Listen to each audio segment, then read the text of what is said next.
자, 수업을 들어보도록 하겠습니다. 자, 이번에는요, 169페이지에 있는 문제 11번 잠깐 들어보도록 하겠습니다. 지금은 이제 우리가 심화 과정의 문제니까 아무래도 반복적인 행위를 하는 문제예요. 알겠죠? 자, 한번 보겠습니다. 정보와 관련된 설명이다. 옳지 못한 것을 골라라. 먼저 우리가 하도 오래돼서 했기 때문에 다시 머릿속에 끄집어낼게요. 자, 우리가 정보에 대해서는 두 가지가 있어요. 효율적 시장이라는 거와 할당 효율적이라는 말을 용어를 이해를 하셔야 됩니다. 효율적이라는 얘기는 정보가 즉각 반영되는 거죠. 그래서 돈에 반영이 되는데 우리가 효율적 시장에는 크게 몇 가지가 있다? 세 가지가 있다. 뭐가 있죠? 약성, 중강성, 강성. 맞아요? 자, 또 질문 들어갑니다. 자, 우리가 시장은 두 가지로 나누죠. 완전 경쟁 시장과 불완전 경쟁 시장으로 나누는 거 알고 계시죠? 그럼 물어보겠습니다. 완전과 불완전 경쟁 시장은 효율적 시장이다. OX. O야. 알겠어요? X 그러면 안 돼. 자, 완전과 불완전 둘 다 알겠습니까? 효율적 시장이에요. 다만 효율적 시장은 정보가 곧 돈이라고 그랬지만 완전 경쟁 시장은 정보가 다 공개되어 있기 때문에 초과 이윤이 발생하지 않을 뿐이지 완전이나 불완전은 전부 다 뭐라고 그랬어요? 제가 효율적 시장입니다. 알겠어요? 자, 그 내용 알아두셔야 되겠고요. 자, 그 다음에 이제 두 번째는 할당 효율적 시장이라는 내용이 머릿속에 있어야 됩니다. 할당 효율적 시장이라고 하는 것은 제가 뭐라 하냐면 초과 이윤이 발생하지 않는 것을 할당 효율적이라고 했었던 거 기억하시죠? 그러면 아까도 말씀드린 것처럼 완전 경쟁 시장은 정보 공개가 다 되어 있기 때문에 할당 효율적이다. OX, O가 되는 거예요. 초과 이윤이 발생하지 않잖아요. 완전 경쟁 시장에서는. 맞죠? 하지만 우리가 부동산 시장은 불완전 경쟁 시장이라고 그랬죠. 그러면 이 불완전 경쟁 시장에서는 할당 효율적이다라고 하는 지문이 나오면 틀려.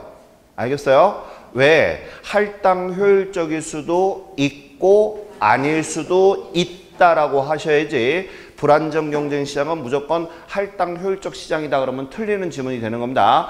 그러면 질문 들어갑니다. 할당 효율적일 수도 있고라는 불완전 경쟁 시장에서 자, 할당 효율적일 수도 있고는 약성, 중강성, 강성 중에서 어디에 해당하는 말일까? 할당 효율적일 수 있고 그랬잖아. 그러면 초과 이윤이 발생하지 않고 이런 얘기하고 같은 말이지. 그러면 어떤 시장을 얘기하는 거야? 강성을 얘기하는 거지. 그 다음에 아닐 수도 있다는 얘기는 초과이윤이 발생한다는 얘기잖아. 그러니까 뭐하고 뭐야? 시작. 약성과 중강성이야. 그러니까 우리 시험 문제의 지문을 어설프게 공부하면 여기서 다 틀리고 나오는 거야. 다시 한번. 불완전 경쟁 시장에서는 할당 효율적이지 않다라고 하면 틀려. 할당 효율적일 수도 있고 아닐 수도 있다라고 해야 돼. 알겠습니까? 완전 경쟁 시장은 제가 뭐라고 했어요? 시작. 할당 효율적이다 라고 하고서 하면 맞는 얘기야. 무슨 말인지 알겠죠? 그 다음에 또 하나, 아까 제가 완전과 불완전 경쟁 시장은 전부 다 무슨 시장이라서 효율적 시장이라는 거 까먹으면 안 됩니다. 알겠죠? 자, 그런 것을 바탕으로 들어가고요. 그 다음에 또 하나 짚고 들어갈게요. 약성 시장에서는 제가 뭐라고 그랬냐면 약성은 뭐라고 그랬어요? 자, 우리가 과거의 자료를 분석을 한 거죠. 그래서 우리가 과거의 정보를 알아내기 위한 것은 무슨 분석을 했다 그랬다? 약술 먹은 준기 기억하시죠? 그래서 기술이야, 기본이야, 기술이야. 알겠어요? 자, 근데 시험에 이런 얘기가 가끔 나오는 게 있어. 변칙적인 문제가 있어. 자, 약성 시장이야. 알겠어요? 약성 시장인데 우리가 원래는 기술적 분석을 해야 되는 게 당연한 거잖아. 기술적 분석을 해서 무엇을 알아낸 거지? 과거의 자료를 캐낸 거잖아. 맞아요? 그래서 이 과거까지는 우리가 무슨 이윤을 취득을 했다? 정상 이윤을 취득한 거 맞죠? 그러면 앞으로 현재라든지 또는 미래에 대해서는 무슨 이윤을 얻을 수가 있는 거예요? 초과 이윤을 갖는 거 맞죠? 그래서 우리가 이 기술적 분석에서는 과거까지만 알아냈기 때문에 우리가 정상 이윤으로 먹을 수 있는 것은 뭐다? 과거야, 과거. 그러면 초과 이윤을 얻을 수 있는 것은 얘네들이죠. 근데 시험 문제에 가끔 이런 타업 문제지에 모의고사나 이런 문제에 이런 게 나오고 있어. 약성 시장에서 얘를 기본적 분석을 하였다라고 나오는 경우가 있어. 무슨 말인지 알겠어요? 그러면 이건 틀린 게 아니야. 알겠어요? 이 말은 틀린 게 아니야. 이 지문은. 그러면 얘는 무슨 얘기까지 하냐면 과거와 자, 뭐 했다는 거야? 현재까지를 자, 정상 이윤을 찾아 먹었다는 얘기야. 무슨 말인지 알겠어요? 원래는 사실은 이런 얘기 하게 되면 이거는 부동산에서 문제를 만드는 사람들인데 원래는 그렇지 않아. 이 약성, 중강성 하는 이 파마가 맞는 것은 그렇지 않아. 기술적, 기본적 이렇게 나와야 되는 게 원래 정상적인 건데 학교론 시험 문제 모의고사 보니까 여기서 이제 이런 그 변칙적인 지문을 얘기를 한 거예요. 그러면 아 선생님 약성 시장에서 기본적 분석을 했다라고 하는 것은 당연히 기술을 했겠죠. 과거까지 하고 그 다음에 기본을 하는 거잖아요. 그잖아. 우리가 과거도 모르고 현재를 분석하지는 않아. 맞아요? 그러면 약성 시장에서 기본적 분석을 했다는 얘기는 이미 기술은 끝내고 기본을 하였다라는 얘기는 어디까지를 분석하였다는 얘기야? 현재를 했다는 얘기야. 그러면 미래의 초과이윤을 찾아 먹을 수 있는 것은 뭐다? 미래다 이런 의미야. 무슨 말인지 알겠어요? 그런 내용들인데 이거는 이제 변칙적인 문제, 모의고사 이런 데에서 가끔 나오기도 하는데 사실 이거는 우리가 경제론에서는 좀 틀리는 말이에요. 파마는 그런 얘기를 하지 않아. 원칙론적인 얘기만 했거든요. 근데 우리 그 중개사 시험에서는 좀 한 단계 뛰어넘어서 이런 문제들 본 사람 있을 거예요. 공부 열심히 한 사람들. 근데 그 정도만 알아두시면 돼요. 처음 보시죠? 공부 안 했다는 얘기죠. 자, 아무튼 자, 한번 보도록 하겠습니다. 정보에 관련된 11번 문제입니다. 169페이지 보셨어요? 자, 옳지 못한 것을 골라라 이렇게 했는데 한번 밑줄 그면서 들어갈게요. 할당 효율적 시장이다 밑줄.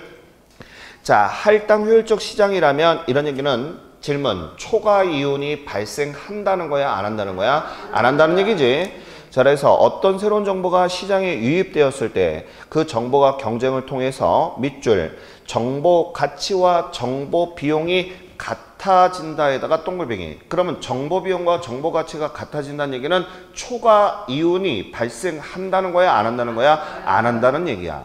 그 말이 의미한다라는 거 맞는 지문이 되는 거죠. 즉 돌려서 얘기를 한 것뿐이지 초과이윤이 발생하지 않는다는 뜻입니다. 자, 그다음에 2번 정보의 비대칭성에다 밑줄. 자, 정보의 비대칭성 때문에 초과이윤이 발생하는 겁니다. 자, 어떤 놈은 정보를 취득을 했고 어떤 놈은 정보를 모르는 경우가 있잖아요. 맞아요? 예를 들어서 우리 선생님들 중에서 여기 천안에 무슨 동네가 개발이 된다더라 하는 정보를 아는 사람도 있고 모르는 사람도 있잖아요. 맞아요? 그래서 정보를 아는 사람은 뭐 한다고 그랬어요? 그 땅을 살 것이고, 맞아요? 모르는 사람은 안 사는 거잖아요. 그래서 제가 초창기 때 뭘 하냐면 누구하고 친하게 지내랬어, 공무원 중에서. 도시계획과 있는 친구들하고 친하게 지내라고 했죠? 우리나라에서는 도시계획을 할 때 10년상을 그려요. 알겠죠? 그래서 10년 뒤에 땅값에, 그 땅에 무엇을 개발할 것인가를 자화상을 그려놓고 계획을 들어가요. 그러면 그 10년을 하기 전에 누가 제일 먼저 알까? 국장이 제일 먼저 알겠지? 국토부 장관 뭐 이렇게 하고 막 위에 있는 고위급 그 있는 애들이 돈이 있을 거 아니야. 어찌됐건 지 돈으로 안 사겠지만 지렛대 효과를 누리겠죠. 그죠? 은행장들 모가지 잡고 뭐 이렇게 해서 다 사고 짜투리 땅이 있을 거 아니야. 그 짜투리 땅을 우리는 사야 돼. 알겠어요? 그래야지 돈 버는 거야. 그런 얘기 들어봤죠. 옛날에 유명한 갑자기 생각이 났는데 대기업의 회장의 운전기사로 오랫동안 생활을 하다가 정년을 퇴임하면서 회장이 운전기사한테 그동안 고생 많았어 하고서 거금을 딱 줬더니 됐습니다. 그만한 충분한 값어치를 얻었다. 그래서 했더니 실제로 보니까 이 사람이 어마어마하게 땅을 갖고 땅 부자인 거예요. 왜 그랬을까? 정보를 다 들었던 거야. 그래서 어디가 개발을 한다더라 이런 얘기하면 잽싸게 산 거지. 사돈의 8천까지 땅에 돈을 얻어가지고. 맞죠? 그런 사람들하고 친하게 지내야 됩니다. 알겠죠? 자, 진짜야. 농담이 아니라. 알겠죠? 그래서 우리 왜 그런 얘기 하잖아. 주변에 어떤 사람이 있었으면 좋겠다는 얘기에 무슨 사자 들어가는 사람이 있으면 좋겠다 그러잖아. 누구? 시작. 의사, 또 판사, 뭐 이런 사람이 있으면 좋잖아. 맞죠? 장의사 빼고, 장의사도 필요하다. 그죠? 죽어야 되니까. 자, 무슨 회계사 뭐 이런 사람도 있으면 좋잖아. 그죠? 그런 거. 공무원도 상당히 그 안에 껴요. 알겠죠? 예. 그리고 친하게 지내야 돼요. 쓸데없는 공무원 말고. 자. 자, 그래서 정보의 비대칭성이란 거래 당사자 간에 상호 보유하는 정보의 양과 질의 차이가 있는 경우에 있다. 맞는 얘기가 되겠고요. 3번. 정보의 비대칭성이 존재한다면 정보를 가지지 못한 거래 당사자의 어느 한쪽은 역선택이나 밑줄. 역선택이 우리가 뭐라고 배웠냐면 자, 무지해서 잘못 선택하는 게 역선택이죠. 그 다음에 정보를 가진 사람이 잘못하는 건 도덕적 해이라고 했던 거 기억하세요? 이게 바로 정보의 비대칭성 때문에 생기는 거죠. 자, 맞는 얘기 4번. 부동산 투기가 성립되는 것은 부동산 시장이 불안전하거나 독점이기 때문이기라고 보다는 뭐라고 그랬다. 시작. 할당 효율적이지 못하기 때문이다. 그래서 4번 지문 제가 수업 시간에 엄청 강조했던 내용 중에 하나입니다. 별표 좀 쳐주세요. 아주 좋은 지문입니다. 다시 투기가 형성되는 것은 불안전한 것이 아니라 뭐라고 그랬다. 시작. 할당 효율적이지 못하기 때문이다라는 거 아주 중요한 지문입니다. 꼭 알아두셔야 돼요. 자, 5번이 틀렸는데요. 부동산 시장은 밑줄, 강성 효율적 시장에다 밑줄. 강성 효율적 시장은 틀렸죠?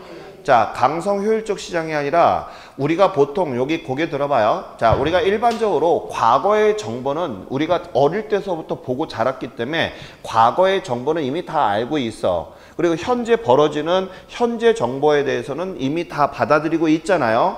맞아요? 자, 예를 들어 볼게요. 아까 제가 10년 전에 있는 자화상을 그릴 수 있다고 그랬잖아요.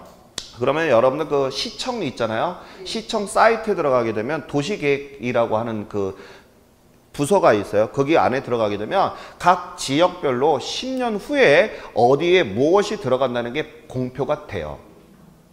진짜 장사 안 된다고 놀지 말고요. 알겠죠? 고스톱 치고 중개업소 차려놓고 아유 손님도 없네 그래서 고스톱 치면 안 되고 그런 것들을 보셔야 되니까. 그래서 시청 사이트에 보면 도시계획과 그 사이트에 들어가면 그 지역의 10년의 자화상에 대한 것이 나와요. 그런 것들을 보셔야 됩니다. 그래야지만 손님이 오시면 앞으로 이런 게 개발이 될 겁니다.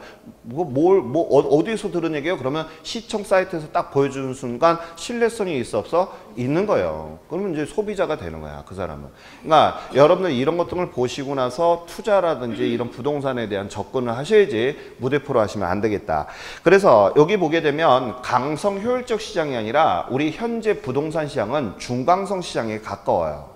알겠습니까? 다시 부동산 시장은 무슨 시장? 중강성이에요.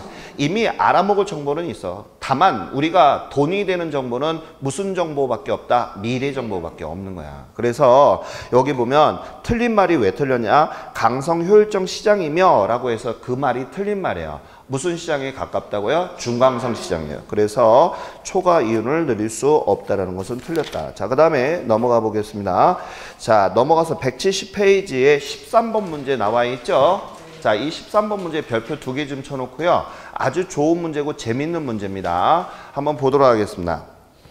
1년 후에 개발 가능성이 있는 이런 얘기인데 우리가 앞전에 정보 가치에 대해서 계산할 때 제가 어떻게 했냐면 확실성 하에 현재 가치에서 불확실성의 현재 가치를 차감했을 때 초과 이윤을 계산할 수가 있었던 거 기억하십니까? 그럼 질문 들어가겠습니다. 자, 이렇게 초과 이윤이 발생한다는 얘기는 아까 제가 부동산 시장, 무슨 시장이기 때문에 존재한다고 그랬어요? 불안전 시장에서 하기 때문에 할당 효율적이지 못하기 때문이다. 이런 얘기를 했었잖아요. 기억하시죠? 자, 그러면 이 문제 왜 재밌는가 한번 볼게요. 자, 주어진 자료에 따라서 정보 가치를 구하라 이렇게 나와 있고요. 단 이 지역은 밑줄 완전 경쟁 시장이다 라고 나온 말이 있죠. 거기다 네모 박스 좀 쳐주시기 바랍니다. 이게 가장 재밌는 말입니다. 그럼 질문 들어갑니다. 이거 문제 보게 되면 지문 제대로 읽지도 않고 계산 열심히 해요. 그러면 틀려요. 알겠죠? 자, 이 문제의 정답은 초과 이윤은 있다 없다? 없다가 정답입니다. 계산 문제 풀면 안 돼. 왜요? 그럼 뭐라 한다? 시작. 완전 경쟁 시장이기 때문에 그런 거예요. 무슨 말인지 알겠죠? 자, 그렇게 해서 우리가 들어갔다. 자, 그 다음에 이제 페이지는 172페이지로 들어가 보도록 하겠습니다. 자, 172페이지에 보게 되면 1번 문제가 나와 있는데요. 자, 한번 보겠습니다. 입지와 관련된 다음의 설명 중 옳지 못한 것을 골라라 이렇게 나와 있는데요. 자, 물어보겠습니다. 입지 선정의 과정에서에다 밑줄 좀 그어볼까요? 자, 입지 선정의 과정이다 밑줄. 자, 입지 선정은 누가 하는 거죠? 내가 하는 거다, 남이 하는 거다? 내가 하는 거 맞죠? 그러면 질문 들어가겠습니다. 이거 투자론에서 또 얘기를 하기인데 미리미리 할게요. 자, 입지 선정에 대해서 실패가 이루어졌다면 이것은 체계적 위험이다, 비체계적 위험이다? 비체계적인 겁니다. 체계적 위험은 피할 수가 없는 거죠. 하지만 비체계적 위험은 내가 피할 수 있는 위험이죠. 그러면 입지 선정을 잘못한 것은 피할 수 있는 거잖아. 그렇기 때문에 이건 비체계적 위험이 되는 겁니다. 자, 그러면 입지 선정의 과정에서 입지 주체들은 더 유리한 이용을 하려고 입지 잉여가 높은 위치를 한정되어 있으므로 자연스럽게 입지 경쟁이 생기는 건 맞다, 이런 얘기죠. 즉 이 말이 뭐야? 좋은 땅, 좋은 자리를 차지하려고 경쟁이 생긴다, 이런 뜻입니다. 맞는 얘기. 2번. 입지 잉여. 잉여란 얘기는 초과되거나 남는 그런 뜻이거든요. 그래서 입지 잉여란 같은 업종일지라도 입지 조건이 양호한 경우에 더 많은 이익을 올릴 수 있다. 당연한 얘기 아니겠습니까? 자, 아까 제가 상업 입지에서 제일 좋은 데는 역 앞에, 역전 앞에 있는 데가 사람이 제일 많잖아요. 그러니까 당연히 장사가 잘 될 수밖에 없잖아요. 그런 것들은 뭐 당연한 얘기죠. 자, 입지가 그렇게 중요한 거죠. 3번. 입지 경쟁을 통해서 지가는 상승하게 될 것이고 이곳에 입지할 입지 주체는 지가 지불 능력이 가장 우수한 토지 집약적인 입지 주체가 될 것이다, 이런 얘기인데 하나 물어보겠습니다. 우리가 장사를 할 때는 권리금을 비싸게 주고 꼭 좋은 자리를 만들려고 하는 거잖아요. 그렇지 않나요? 권리금이 존재한다는 얘기는 그만큼 상권이 형성이 돼 있다. 우리 집에 오는 손님들이 있다는 얘기 아니겠습니까? 맞죠? 그럼 당연히 비싼 지불을 하는 경우 있죠? 그 땅에 대한 지불을 하고 권리금 주고 사는 거잖아요. 맞죠? 그 정말 중요해요. 장사라고 하는 게 진짜 권리금이라는 걸 무시 못 하겠더라고요. 맞죠? 그런 게 무시 못 해요. 우리 부동산도 마찬가지예요. 중개업소 나중에 차리시면 어디에다가 보통 많이 차리냐면 아파트 그 상가에다 많이 차리잖아요. 다 권리금 붙어 있어요. 그렇지 않아요? 우리 선생님이 저기 외딴 지역에다가 중개사 사무실하고 이쁜이 뭐 중개사 사무실 뭐 이렇게 하고서 하는데 이쁜이가 안 나오면 문제가 되겠지만 아무튼 자, 그래서 중개업소를 차렸어요. 알겠죠? 누가 거기까지 가서 중개하려고 하지는 않을 거잖아요. 맞죠? 그래서 입지가 상당히 중요한데 여기서 옳지 못한 것은 4번입니다. 이 말이 좀 어렵게 나왔는데 설명 좀 하고 들어갈게요. 서로 다른 산업일지라도 내가 밑줄 입지 잉여가 같으며 이렇게 나와 있죠. 같으며에다가 동글뱅이 하고요. 우리가 서로 다른 산업은 입지 잉여가 같을 수가 없습니다. 물어볼게요. 자, 물어볼게요. 건설사, 화학사, 통신사 물어볼게요. 자, 이익이 똑같이 나와? 다르게 나오잖아. 근데 우리가 어떻게 입지 잉여가 같다라고 할 수가 있어? 거기서부터가 틀린 지문이 되는 거예요. 맞죠? 그래서 입지 잉여는 같을 수가 없습니다. 왜요? 라고 하게 되면 산업들이 생산하는 그 가격도 뭐 하기 때문에 다르기 때문에 그런 거예요. 그래서 이를 이용하는 입지 주체의 노력과는 크게 관계없이라는 말이 나와 있죠. 그 자체의 말도 틀렸어. 다 틀리죠? 그래서 입지 관계가 크게 존재하고 그 효과가 지속적으로 나타나게 되는데요. 가장 중요한 것은 우리가 경기가 좋을 때는 무슨 회사가 제일 많이 호경기를 하죠? 건설회사. 그 다음에 자, 유가가 막 올라갈 때는 무슨 회사? 정유회사. 이렇게 들어가고요. 각각의 다 차이점이 있다는 얘기입니다. 자, 그 다음에 그래서 4번이 틀렸다는 얘기입니다. 산업이 다른 산업일수록 입지가 달라집니다. 같아질 수 없어요. 알겠죠? 자, 5번. 자, 토지 집약도에 따라서 1차 산업보다는 어디가 더 집약적이라고 볼 수 있죠? 3차가 더 집약적인 거예요. 1차 산업이 어떤 산업이에요? 굴뚝산업을 얘기하는 거예요. 맞죠? 그래서 우리나라의 대한민국에서 70년대에 제일 많이 했던 게 굴뚝산업이었잖아요. 제일 많이 했던 게 뭐예요? 가발. 그쵸? 그래서 우리 왜 옛날에는 머리 자르면 무슨 뭐 죄를 짓는 거다 그랬지만 다들 이제 카트 머리하고 그죠? 그런 게 있었잖아요. 맞죠? 그런 얘기는 전 들은 얘기입니다. 알겠죠? 예, 자, 자, 그래서 3차 산업이 더 집약적이라 할 수 있는데 어떤 산업이 입지하고 있는가에 따라 집가 수준이 어느 정도 짐작할 수 있다. 맞는 얘기죠. 자, 그 다음에 3번 문제는 풀지 마요. 계산이 about 개념인데 답이 안 나오는 것 같거든요. 3번 문제 풀지 마요. 자, 그 다음에 4번 문제는 꼭 좀 풀어봐 보세요. 자, 그 다음 문제 계산 문제 그냥 생략을 하고 넘어갈게요. 그 다음에 몇 번을 보시냐 하면요. 우리 7번 문제 한번 볼까요? 7번. 자, 7번 문제에다 별표 2개 좀 쳐주시고 좋은 문제입니다. 자, 원료 지향형에다가 밑줄. 원료 지향형이라고 나와 있죠? 자, 원료 지향형 입지로만 올바르게 짝지어진 것은 이렇게 나오는데 완성품이 쉽게 부패되는 산업이다. 이렇게 나와 있는데 자, 원료 지향형은 머릿속에 돌침대, 맥주, 돌침대가 나와야 됩니다. 알겠죠? 지금 뭐에 대해서 골라내라고 그랬어요? 시작. 원료 지향형이니까 머릿속에 땅 튀어나오는 게 뭐가 튀어나와야 돼? 돌침대 이렇게 나와야 돼. 그러면 이 돌침대는 유통기간이 있어 없어? 없어. 무슨 말인지 알죠? 돌침대는 부패하지 않잖아요. 웬만하면. 자, 이렇게 머릿속에 담고 들어가자고요. 그러면 기억은 해당이 없겠죠? 그 다음에 완성품 취급에 주의를 요하는 상품을 생산한다 라고 하는데 사실은 이건 말은 조금 애매모호하지만 이것도 해당이 없어요. 완성품 취급이라는 얘기는 뭐냐 하면 유통기한을 얘기한다는 거야. 무슨 말인지 알겠어요? 그러니까 물론 선생님 돌침대도 조심해줘. 돌 깨지면 못 팔잖아. 이런 얘기하면 맞는 얘기야. 틀린 얘기는 아니지만 여기서 말하는 취급이라는 얘기는 유통기간을 얘기하는 겁니다. 제품이 생산되고 난 후에 관리를 얘기하는 것이지 제품을 뭐 움직이면서 이런 얘기가 아니라는 뜻이에요. 알겠죠? 헷갈리시면 안 돼요. 그래서 해당이 없고요. 원료지수가 원료지향형은 1보다 커야 된다고 그랬었잖아요. 근데 작다고 그래서 틀렸어요. 자, 그 다음에 자 리을번에 보니까 입지 중량이 크죠? 돌침대는 처음에 중량이 큰 거잖아. 그래서 해당이 되겠네요. 리을. 어디에서나 입수가 가능하지는 않잖아요. 돌은. 맞죠? 그래서 편제원료라고 그랬죠. 국지적으로 나오는 데에서만 돌이 나온다기 때문에 틀렸다. 비읍, 가공할수록 중량이 감소한다에다가 밑줄. 맞는 얘기죠. 돌침대는 중량이 감소한다고 그랬었죠. 그래서 맞는 얘기.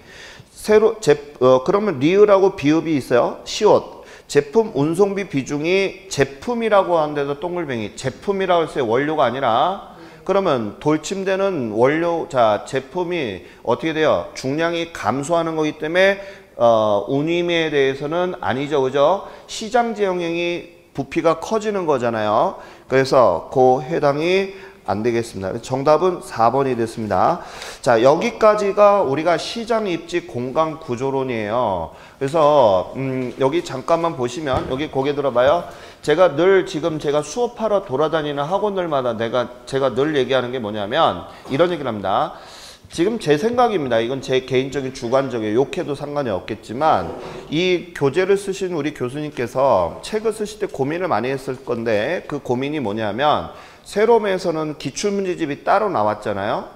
기출문제 1차, 2차 따로 있잖아요. 그 상태에서 이 책을 쓰게 된 게 뭐냐면 기출문제집이 있으니까 기출문제집은 배제를 하고 예상문제를 좀 만드는 차원에서 해라 그래서 여기는 기출문제집이 거의 안 들어갔다고 할 수는 없어요. 비중이 낮다는 뜻입니다. 그래서 제가 수업 시간에 늘 얘기하는 거지만 기출문제 위주로 많이 풀라고 있는 거 꼭 머릿속에 담아주시고 문제집을 여러 번 반복을 해서 풀어주세요. 알겠죠? 그래서 이 문제지에서 그러면 다 보지 말아야 됩니까? 그러진 않아. 제가 별표 치고 중요하고 풀어주는 것들은 지문들은 꼭 담아주셔야 됩니다. 알겠죠? 그렇게 알았으면 좋겠어요. 자, 간간히 그런 얘기를 합니다. 이건 시험에 어렵다는 얘기는 초반전서부터 나왔던 얘기가 있죠. 그래서 근데 뭐 육비통신입니다. 정확한 근거리가 아니니까 내가 출제를 한 게 아니니까. 그래서 학계로는 최근의 문제 유형 수준이다. 이렇게 얘기를 이제 정리가 되고 있고 민법에서 좀 지문 가지고 장난을 칠 거다 이런 얘기를 합니다. 무슨 말인지 알겠죠? 그러니까 민법은 어떤지 시험 문제 풀면 알죠? 말 가지고 장난치잖아요. 학계로는 그렇지 않아요. 치사하게. 아니다 기다 확실하잖아요. 맞죠? 그러니까 최근의 문제의 수준에서 나올 것이다 라는 얘기는 결론적으로 어느 정도인지 감 좀 잡을 수 있겠죠. 그러니까 정석적인 준비만 하게 되면 가능성이 있다. 근데 민법은 조문 가지고서 장난을 치겠다는 얘기가 좀 돌고 있으니까 민법 조문 정확하게 중요하다라고 교수님들이 하는 그 지문들은 정확하게 머릿속에 담았으면 좋겠어요. 알겠죠? 일단 1차가 붙어야지 2차를 하는 거 아니겠습니까? 물론 여기 앉아 계신 분들은 다 합격자 모임에서 볼 수 있을 거라고 저는 믿습니다. 맞죠? 네. 할렐루야. 자, 그 다음에 한번 보겠습니다. 자, 이번에는요, 우리 정책론에 들어가 볼게요. 그잖아. 우리 합격자 모임에 다 만날 거 맞죠? 네. 합격만 해봐. 뭔 일을 못하겠어? 이 나이에 나이트라도 가지. 맞죠? 네. 안 갈 거야? 갈 거지? 내 옆에 있어 줄게. 자, 아무튼 자 1번 문제 같이 보겠습니다. 자, 정책론이에요. 자, 먼저 볼까요? 부동산 문제에다가 밑줄. 자, 옳은 것을 골라내라 이런 얘기를 했어요. 자, 여기서는 우리가 보니까 1번서부터 왜 틀렸는가를 핵심적인 부분만 짚고 넘어갈게요. 1번은요. 부동산 문제는 악화 성향이나 비가역성, 지속성 등을 지니며까지 하고 끊으세요. 알겠죠? 자, 악화 성향은 뭐야? 한 번 삐뚤어져서 계속 나쁘게 되는 게 악화 성향이고요. 비가역성은 뭐라? 다시 돌아갈 수 없는 거죠. 지속성은 계속 그런 현상이 지속되는 현상을 얘기하는 거죠. 자, 이런 것 등을 지니는데 그럼 정부가 이렇게 잘못된 것을 바로잡는 방법이 아예 없지는 않죠. 그래서 정부는 칼을 뽑아서 어떻게 한다? 세금을 부과한다거나 공법을 강화한다거나 방법이 단조로워. 다양하죠? 근데 여기 뭐라고 됐냐? 밑줄. 해결 수단을 획일화에다 동글뱅이 틀렸죠? 해결 수단을 뭐 한다? 다양하게 많습니다. 그래서 1번 지문이 틀렸고 2번이 정답이네요. 2번은요. 집가고는 하고 정의 개념을 설명한 거니까 맞는 지문이 된 겁니다. 집가고는 높은 땅값으로 인해서 이런 얘기죠. 그래서 그런 영향들을 쭉 설명을 했고요. 맞는 얘기. 3번은 왜 틀렸는가를 잠깐 볼게요. 집가고는 집약적 이용을 한다라고 했었죠. 높은 땅값이니까 비싸게 하게 되는 그런 사고를 가질 수밖에 없다. 그러면 하나 물어보겠습니다. 자, 제가 표준적 사고 이용이라는 게 뭐야? 남들도 똑같은 사고를 갖고 있는 거 맞죠? 자, 여러분들한테 강남의 땅을 1000평을 준다면 건물을 짓겠어요? 농사를 짓겠어요? 건물을 짓는 거 맞죠? 이게 바로 표준적 사고야. 그 다음에 그렇게 건물을 짓는 것은 집약적이야? 조방적이야? 집약적으로 쓰는 거 맞죠? 그러면 여기 봐요. 이런 표준적인 사고이면서 물이 위에서 아래로 흘러, 아래에서 위로 흘러. 위에서 아래로 흐르는 거죠. 이런 것들을 우리는 순기능이라고 얘기를 하는 거예요. 알겠죠? 자, 우리가 그냥 평범한 사고를 갖고 있는 걸 뭐라고 한다? 우리는 순기능이라고 그래. 알겠죠? 그러면 이런 순기능을 갖고 있는 거지. 지가가 비싸면 당연히 집약적으로 사용해야 되고 이런 건 순기능이라 한다. 맞죠? 근데 얘는 지금 뭐라고 그랬기 때문에 틀린 거야? 순기능은 고려할 수 없다라고 했죠? 그래서 틀린 말이 되는 겁니다. 자, 그 다음에 4번. 자, 토지 자원을 어떤 용도로 배분할 것이냐 이런 얘기는 가장 중요한 땅은 어떻게 잘 쓰느냐가 중요한 거 아니겠습니까? 그래서 제가 최유효 이용은 제가 첫날서부터 잘 써야 된다고 그랬죠? 어떻게 잘 써야 된다 그래서 용도의 다양성에 맞춰서 잘 써야 된다고 그랬죠? 그러면 거기에 해야 되는데 이용과 관련에 있어서 토지의 유용성에다 밑줄, 토지 가격 상승에다 밑줄. 그럼 물어보겠습니다. 토지를 잘 쓰는 게 중요한 거야? 토지 가격을 올리는 게 중요한 거야? 토지를 잘 쓰는 게 중점이 돼야지 가격을 올리는 것은 아닙니다. 그래서 4번은 그래서 틀렸고요. 5번 개발이익은 밑줄, 영속성에다 밑줄, 그 다음에 인접성에다가 밑줄. 자, 제가 총론에서 뭐라고 그랬냐면 인접성이라고 하는 말이 나오는 게 뭐냐면요. 항상 인접성의 친구는 부동성이 나와야 돼요. 나는 가만히 있는데 이런 얘기잖아요. 나는 가만히 있는데 정의 효과와 부의 효과가 발생을 하잖아요. 맞아요? 다시 나는 가만히 있는데 무슨 성? 부동성 하면서 자 정의 효과와 부의 효과가 있는 것은 바로 인접성의 효과입니다. 알겠어요? 근데 지금 영속성이라고 해서 틀린 얘기야. 이처럼 키워드끼리 같이 매칭돼서 움직여줘야 된다는 거예요. 알겠습니까? 그러면 인접성 나왔기 때문에 또 질문. 인접성은 두 가지 말이 나옵니다. 정의 효과에서는 개발이익의 환수의 논리 근거가 나온다. 이건 정의 효과고. 알겠어요? 그 다음에 부의 효과는 공장 들어 쓰는 거지? 그럼 공장 들어 쓰면 머리다 띠두르고 반대해야 되잖아? 그럼 뭐가 나와야 돼? 협동적 필연화가 나오면 부의 효과야. 무슨 말인지 알겠어요? 이런 것들 우리가 인접성인 두 가지가 꼭 시험에 나와요. 하나가 뭐라고 그랬어? 시작.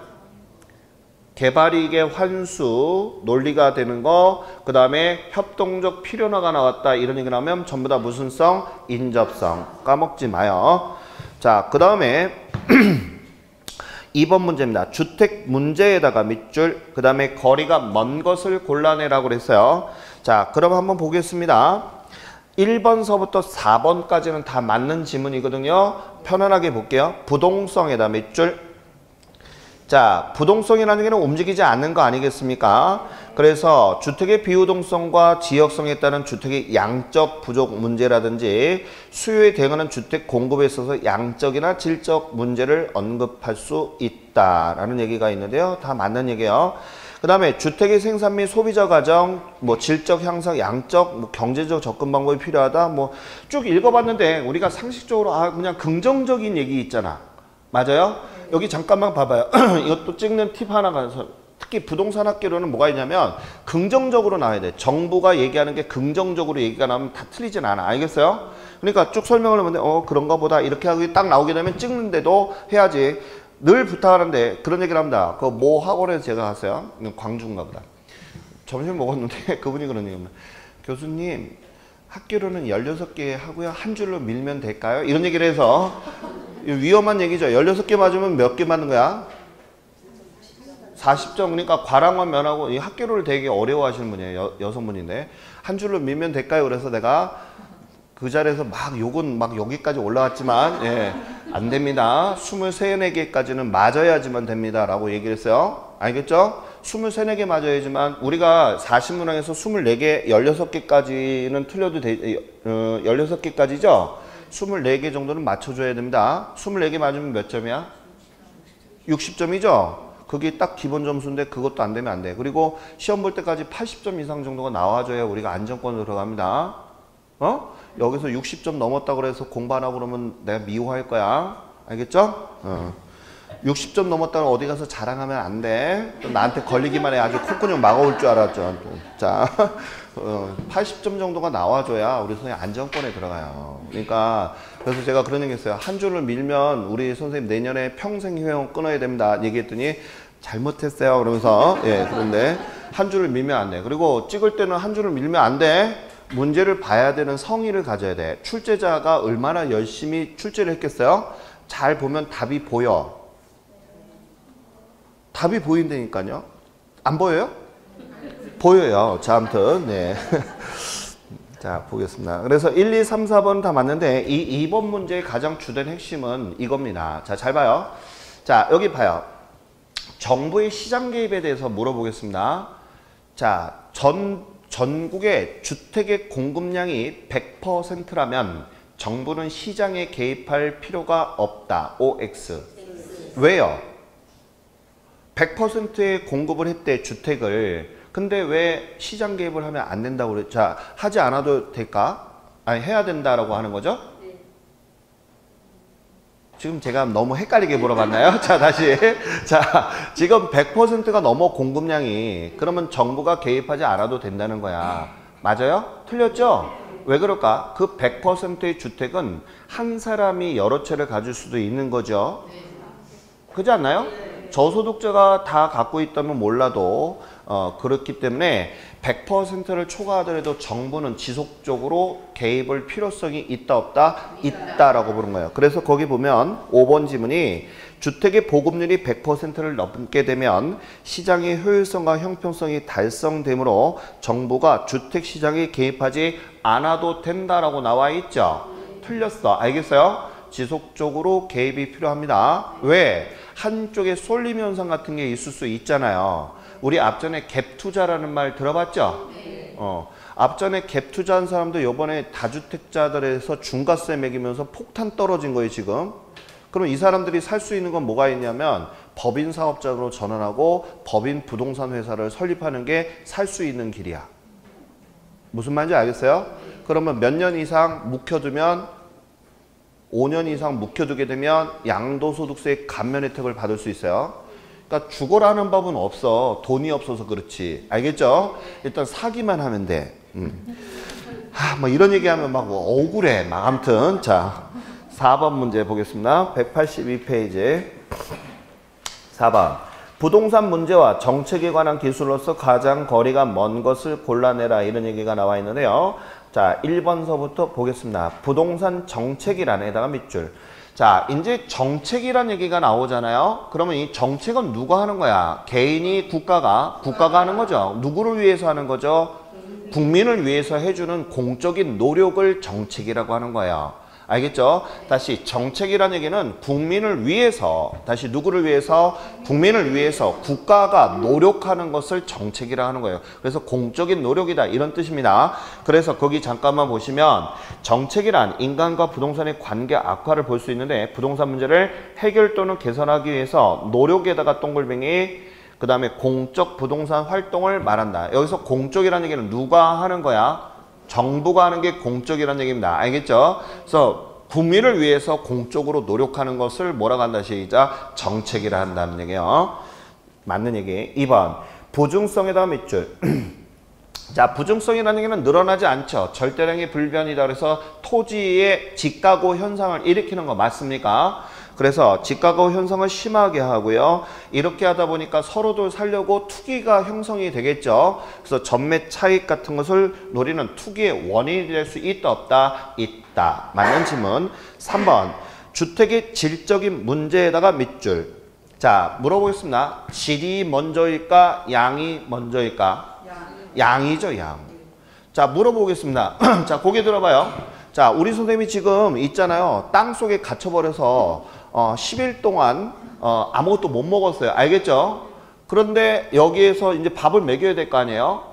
그런데 제가 한쪽에 A라는 사람은 프랑스에서 나온 무슨 어쩌고저쩌고 하면서 접시는 이따만한데 요만큼 해주면서 질적인 그 음식을 제공하는 거와 알겠죠? 자 저는 어떤 개냐면 양은 이렇게 하고 죽을 갖다 크게 많이 주는 거하고 어느 게 필요한 거야? 자 질적인 거야 양적인 거야? 어느 거 드시겠어요? 요만큼 가지고 포크질하고 이러지는 않을 거 아니에요. 10일 동안 굶었는데 맞죠? 자 주택도 마찬가지입니다. 주택이 부족한 거예요? 많은 거예요? 지금 부족한 거잖아요. 일단 무엇을 채워주고 나서 질을 따져야 된다? 양을 먼저 채워주고 질을 따져야지. 그쵸? 네. 제 옛날에 직장 다닐 때 호텔에서 조찬 무슨 뭐 회의를 할 때가 있어요. 그때가 제일 싫어요. 그거 6만 원짜리 해봐야 그 뭔지 알죠? 스테이크 요 손바닥 반만한 거 하고 스프하고 나오는데 6만 6천 원에다가 뭐 차지하고 막 이러거든요. 가서 또 한 번 먹어야 돼요. 자 아무튼 배고프지 않나요? 아니 솔직하게 우려봅시다. 여기 이제 남자분도 계시면 여자분이 많잖아.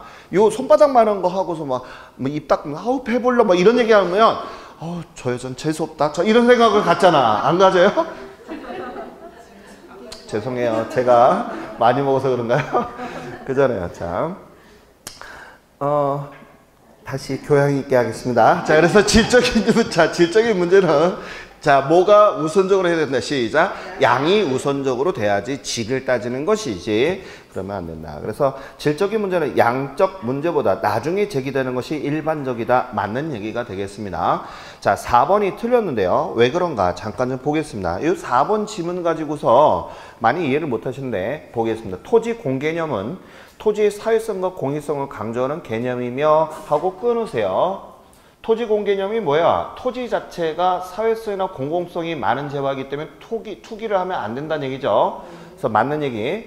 토지 소유권에 대한 제한 가능성을 인식하는 사고로서 하고 딱 끊으세요. 그래서 지금 현재 정부에서도 토지 공개념을 앞세워서 일정 토지를 초과하는 보유를 하는 사람한테 또다시 종합부동산세를 매기겠다는 게 현 정부예요. 그러면 어떻게 토지를 많이 갖고 있는 사람이 중과세를 먹으니까 토지를 팔아버리겠지. 그 아까 그 목적이 뭐라고 그랬어? 자원 배분이에요. 그게 무슨 말인지 알겠죠?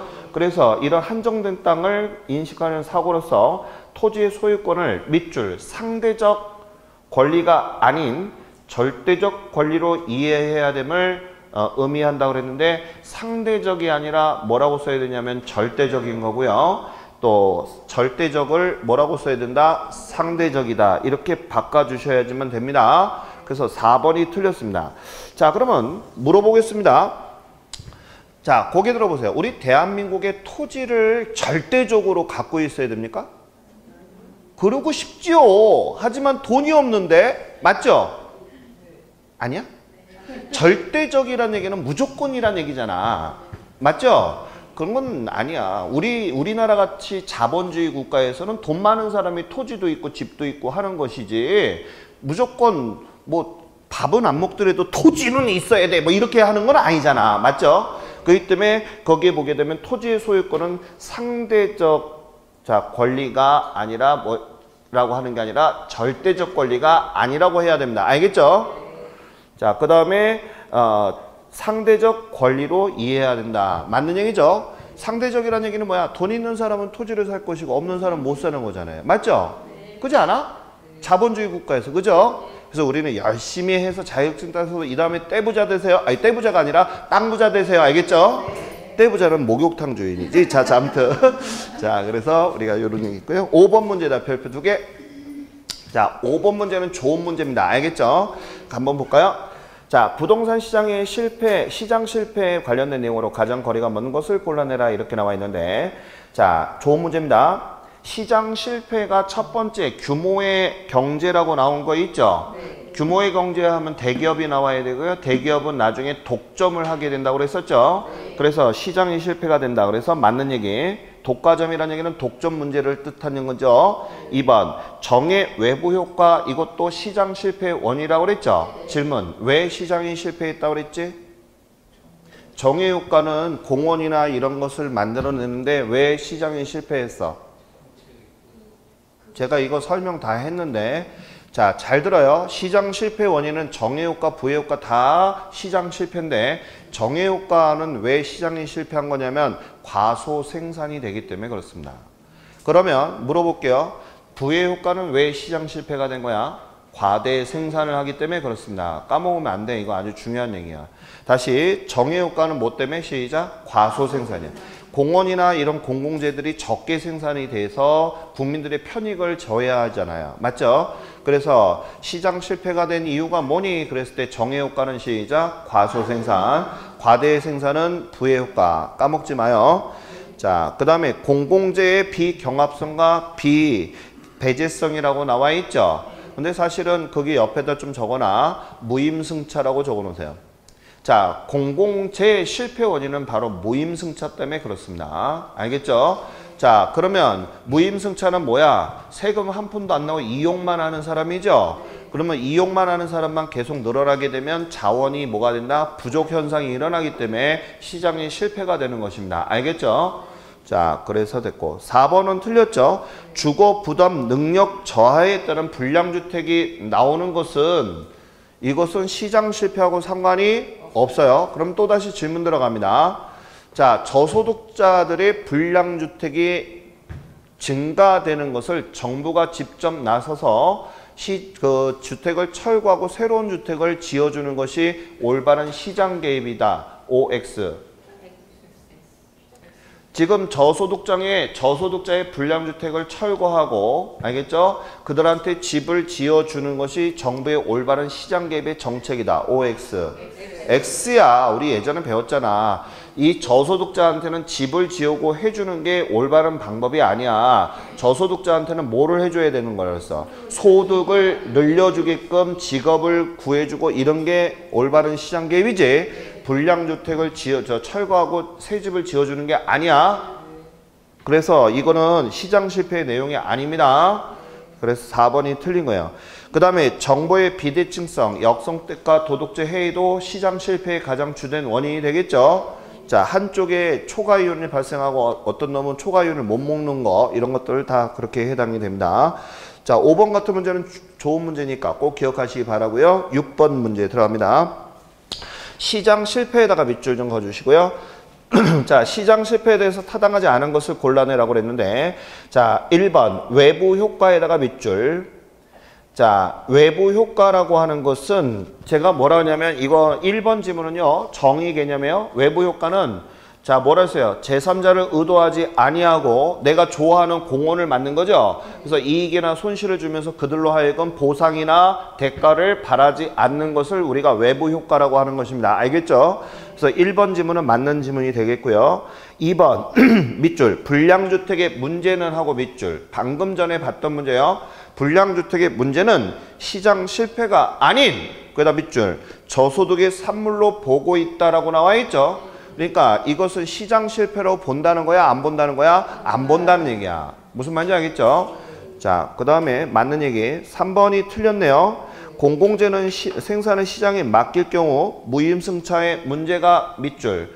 공공재에다 밑줄 무임승차가 생기며 맞는 얘기죠?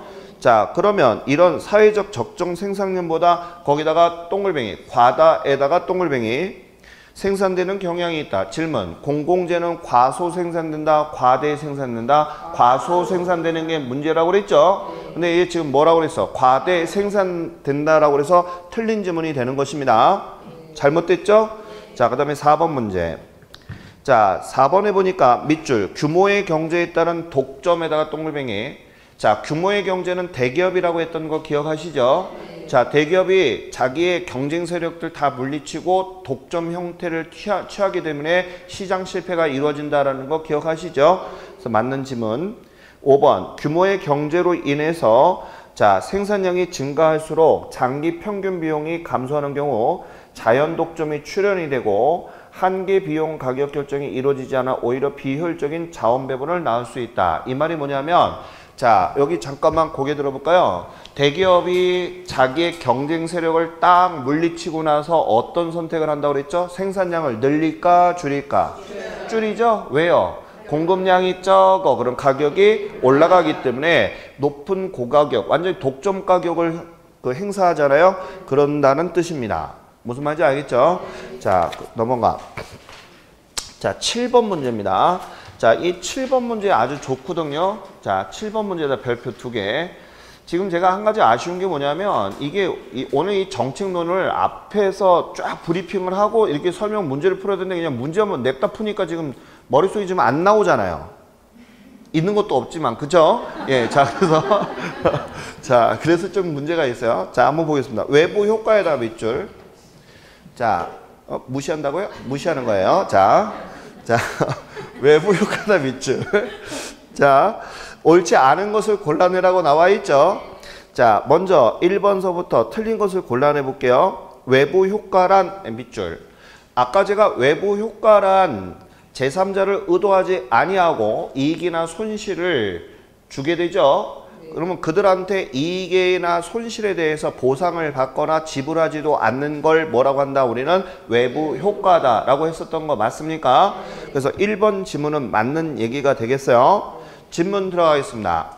이익을 보는 것은 외부 경제라고 한다라고 1번 지문에 나왔죠? 그러면 질문. 외부 경제는 정의 효과를 말하는 것이고 외부 불경제는 부의 효과를 말하는 것이다. OX, O야. 알겠어요? 다시 외부 경제는 뭐라고? 시작. 정의 효과야. 외부 불경제는 부의 효과야. 까먹으면 안 됩니다. 그래서 거기 잠깐만 봐봐요. 외부 효과에 이 의도하지 않은 이익이라고 1번 지문 나와 있어요. 거기다 이익에다 동글뱅이 쳐주시고요. 끝에 외부 경제라는 말에다가 밑줄 좀 그어주세요. 만약에 이게 손실이었다면 거기다 뭐라고 써야 돼? 외부 불경제 이렇게 쓰는 거예요. 자, 그 다음에 그래서 1번은 맞는 얘기. 자, 2번 보겠습니다. 생산에다가 동글뱅이.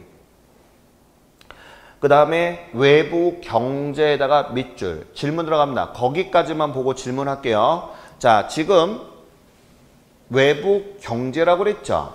정의 효과를 얘기하는 겁니까? 부의 효과를 얘기하는 겁니까? 정의 효과를 얘기하는 거예요. 그러면 거기 봐요.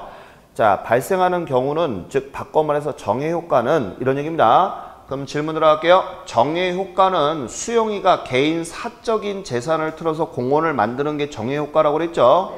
질문 들어갈게요. 생산하는 측면이라고 그랬죠? 그죠? 그러면 누가 더 크게 나와? 사적 비용과 사회적 비용 중에서 누가 더 비용이 클까? 사적 비용이 큰 거예요. 왜? 수용이 돈으로 공원을 만드는 거잖아. 그래서 사적 비용이, 사적 한계 비용이 이런 얘기 커야 됩니다. 그래서 지금 뭐가 미달이 됐다 그래서 사회적 한계 비용이 사적 한계 비용에 미달합니다. 이렇게 표현을 해놨죠. 그러면 말을 좀 그지같이 써놨지만 누가 더 작다는 얘기야? 사회적 비용이 적다는 뜻입니다. 자, 맞는 얘기죠. 그래서 과소 생산에다가 몇 줄? 공원 같은 경우는 과소 생산된다, 과대 생산된다, 과소 생산된다 라고 했었죠. 그래서 맞는 지문이 되겠습니다. 3번 생산에다 또 동글뱅이, 그 다음에 외부 불경제에다가 밑줄. 질문 들어갑니다. 거기까지 머릿속에 알아야 돼. 자, 외부 불경제는 정의 효과요, 부의 효과요? 부의 효과입니다. 그럼 부의 효과는 머릿속에 땅 튀어나오는 게 시멘트 공장이 머릿속에 나와야 돼. 그러면 시멘트 회사는 시멘트를 과대 생산하겠어, 과소 생산하겠어? 과대 생산하겠지? 그 다음에 또 질문. 시멘트 공장을 설립하는 비용보다는 오히려 국민을 해치는 건강 비용이 더 크게 나온다고 그랬지? 그러면 어느 비용이 커야 되겠어? 사회적 비용이 커야 되는 거야, 생산적인 측면에서. 자, 그러면 거기에서 봐요. 사회적 한계 비용이 사적 한계 비용을 초과했다는 얘기니까 이번에는 사회적 비용이 더 크다는 얘기 맞죠? 그 다음에 이런 부의 효과를 시멘트 공장은 과대 생산할까, 과소 생산할까? 과대 생산하지. 맞는 얘기죠? 자, 그래서 맞는 얘기. 4번이 틀렸는데 왜 틀렸는가 볼까요? 소비에다가 동글뱅이. 그 다음에 외부 경제에다가 밑줄. 자, 질문 또 들어갈게요. 외부 경제는 정의 효과야, 부의 효과야? 정의 효과야. 맞죠? 자, 그러면 질문 들어가겠습니다. 거기 들어봐요. 자, 그러면 개인, 즉 수영이가 공원을 누리는 게 많아? 아니면 그 지역 주민이 누리는 게 많아? 지역 주민이 많은 거야. 자, 알겠죠? 자, 그러면 거기 봐봐. 소비에 있어서 외부 경제가 발생하는 것은 사회적 한계 편익이 사적 편익을 초과했다라고 나와 있고요. 맞아요? 맞는 얘기죠? 그런데 거기 틀린 게 왜 틀렸냐 했더니 과대 소비한다라는 말 나와 있죠? 거기가 틀린 말이야. 뭐라고 해야 돼? 시작. 과소 소비하는 거죠? 그래서 틀렸다는 겁니다. 그 다음에 5번 소비에 있어서 외부 불경제니까 부의 효과죠? 자, 그러면 사회적 비용이 사적보다 미달한다 이런 얘기죠? 자, 과대 소비가 될 가능성이 있다. 맞는 얘기. 좀 문제 어려워요? 쉬워요? 어려운 문제입니다. 알겠죠? 그래서 이렇게 좀 알아두시고 8번 문제도 보겠습니다. 외부 효과에다가 또 밑줄. 이 외부 효과에 관련된 것은 시험에 자주 나오는 문제니까 꼭 머릿속에 담아야 됩니다. 자, 외부 효과란 이렇게 나와 있는데요. 자, 옳지 않은 것은 정답이 1번인데 왜 그런가 볼까요? 외부 효과가 존재할 때 자원의 비효율적인 배분이 일어나는 이유는 사회적 관점과 개인적인 관점에 계산된 비용과 편익이 자, 서로 같기에다가 동글뱅이 때문이다 에다가 밑줄. 서로 같기 때문이다 라고 하는 것 때문에 외부 효과가 발생을 하는데요. 서로 같으면 인간이 똑같은 생각을 한다는 얘기잖아요. 맞아요? 똑같은 생각을 하나요? 아니죠. 그렇기 때문에 서로 같은 것 때문에 그런 것이 아니라 뭐 때문에 다르기 때문이다. 이렇게 얘기를 해야 되는 것입니다.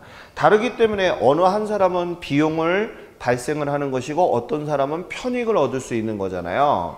맞아요? 안 맞아요? 맞죠? 우리 여기 앉아 계신 선생님들도 지금 각각의 생각이 다 다르실 거 아니에요. 맞죠? 그렇지 않아요? 수업을 들으면서 재밌게 수업을 열심히 듣는 사람이 있고 집에 가서 오늘 딸내미 밥을 챙겨줘야 되는데 그런 생각을 하는 사람도 있고 맞죠? 아니야? 그 다음에 끝나고 데이트하러 가야지 뭐 이렇게 하면서 바람필 생각을 하는 사람도 있을 것이고 자, 아무튼 자 이런 얘기 대똥 좋아하시는 것 같아. 자, 아무튼 자 그다음 나머지 한번 읽어보겠습니다. 자, 2번 정의 외부 효과에다 밑줄.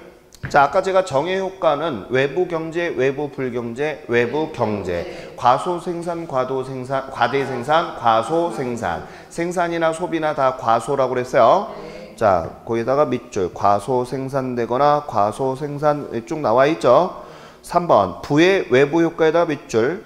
자, 부의 외부 효과에서는 소비와 생산 차원에 있어서 사회적 적정 소비보다도 과대 소비되거나 또 사회적 적정 생산보다 과대 생산되는 결과를 가져온다.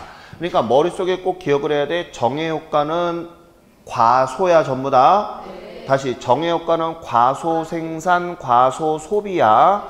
자, 부의 효과는 뭐라고 그랬어? 시작. 과대 생산, 과대 소비야. 알겠어요? 그 내용 모르면 안 돼. 자, 그 다음에 4번 정의 외부 효과가 발생하는 경우에 정부는 인근 토지와 또 합병적, 협동적 이용을 하도록 유도하는 정책과 개발이익 환수 제도가 필요하다. 개발이익 환수 제도에다 밑줄. 자, 질문 들어갑니다. 정의 효과가 발생을 하면 그 지역이 개발되는 거 맞죠? 그럼 개발이 되면 지가가 올라가잖아. 그럼 국가는 그냥 있지 않지. 뭐를 걷는다고 그래서 세금을 걷는데 그게 뭐라고 했어? 개발이익의 환수의 근거가 된다고 그랬죠? 질문, 무슨 성? 자연적 특성 중에서 개발이익의 환수 논리가 되는 거 아까 무슨 성? 인접성이라 했잖아. 그지? 지금은 막 반짝반짝 해야 돼. 우리의 머리는 형광등의 스타트다마처럼 깜빡깜빡깜빡 이러면 안 돼. 알겠죠? 팍 튀어나와야 돼. 무슨 얘기인지 알죠? 요즘에는 그 저기 LED 전구라 그런 게 없어요. 옛날에는 막 스타트다마라 젊은 사람은 잘 모르죠. 특히 여자는 형광등 안 걸어봐서 잘 모르죠. 갈아봤어요? 손 들어봐요. 오, 근데 왜 몰랐어요? 모른 척한 거야? 지집에 끝나고 남아. 자, 아무튼 자, 그래서 스타트다마가 딱 깜빡깜빡 해주잖아요, 그죠? 예, 그러면 안 돼. 팍팍 나와야 돼. 자, 그래서 다시 한번 물어봅니다. 개발이익의 환수 논리는 질문 들어갈게요. 정의 효과로 생긴 거다, 부의 효과로 생긴 거다.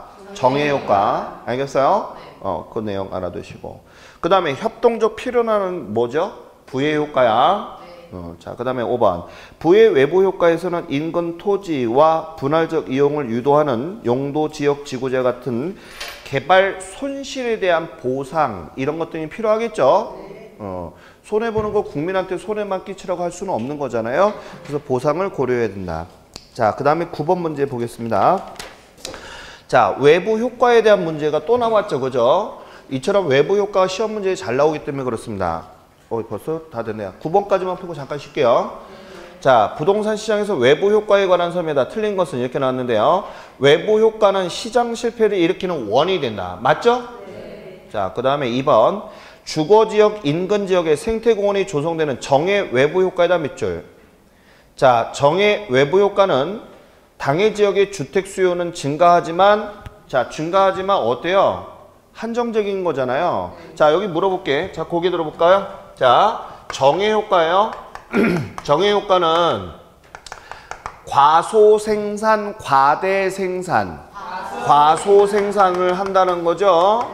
그러다 보니까 제가 뭐냐면 공급이 불변인 상태에서 우리가 들어가 줘야 되는 게 바로 정의 효과입니다. 그러면 그쪽 지역에 공원이 들어섰으니까 사려는 사람이 많아질까 적어질까? 많아지죠? 그럼 수요가 증가하는 거야 감소하는 거야? 증가하는 거죠. 질문 들어갑니다. 정의 효과로 인하여 공급이 불변인 경우에 자, 공원 주변에 사고자 하는 수요량이 증가될 때 자, 주택의 가격은 어떤 영향을 미치는가? 그러면 가격은 어떻게 되죠? 상승하는 거죠? 사려는 사람이 많아. 가격이 올라가. 이런 형태도 물어볼 수가 있습니다. 자, 그래서 거기 보시게 되면 그런 얘기죠. 그러면 질문 들어갑니다. 정의 효과로 인해서 수요 곡선은 우측으로 가는 거야? 좌측으로 가는 거야? 우측으로 가는 거죠. 많이 늘어났으니까. 그래서 맞는 얘기. 3번. 정의 효과로 인하게 되면 핀비 현상이라고 들어봤죠? 자, 부의 효과는 림비 현상이 일어나는 거 맞습니까? 자, 그 다음에 4번. 4번이 틀렸네요. 부의 외부 효과로 발생시키고 있는 자, 공급 곡선을 우측으로 이동한다에다 밑줄. 틀렸죠? 우리가 시멘트 공장에서는 자, 집을 지으면 팔려 안 팔려? 잘 안 팔리기 때문에 공급을 하지 않죠. 그러니까 공급이 감소되는 현상이 늘어나지 않습니다. 그래서 4번이 틀렸고요. 5번 정의 외부 효과에서는 자, 생태공원은 공공조에 해당하며 적정 수준에 미달하기 때문에 존재 가능성이 높다. 맞는 얘기죠? 그래서 정의 효과에서는 과소 생산된다, 과대 생산된다, 과소 생산된다 하기 때문에 미달이라는 말을 써놓은 겁니다. 이해 가셨죠? 자, 잠깐 쉬었다 하겠습니다.